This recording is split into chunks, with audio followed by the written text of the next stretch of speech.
It was apparent by some of her short answers of "I don't know" and "I don't remember." Dan Serafini's wife did not want to testify at the preliminary hearing of her husband and friend, Samantha Scott. Cameras are not allowed to record the testimony.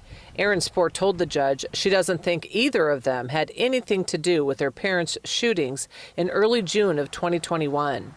But other testimony with Placer County Sheriff's Detective John Riella talked about conversations Serafini had with family and friends. One woman told the detective he used profanity to describe his despise for his in-laws, and that when she saw the security video of a man jogging onto the victim's property in Tahoe, she knew it was Serafini, pointing out his certain way of walking with a little limp.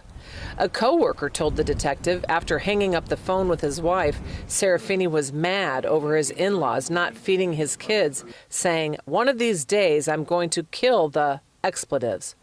Aaron Spohr testified she often argued with her parents over expensive and hard-to-get formula from Europe for her son during COVID. Testimony also revealed where the suspects and their cars were spotted on the day of the murder.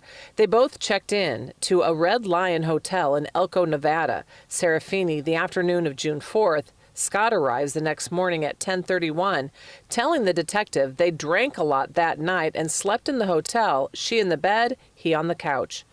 Around 6:30 a.m. the day of the murder, Serafini's truck and Scott's Subaru are caught on a security camera in Crescent Valley, Nevada, where Serafini worked at a gold mine and kept an RV.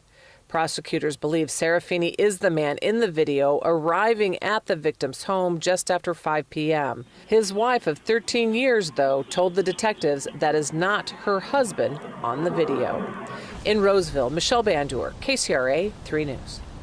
The detective also testified that Dan Serafini's brother told him that Dan said he would pay someone $20,000 to kill his in-laws.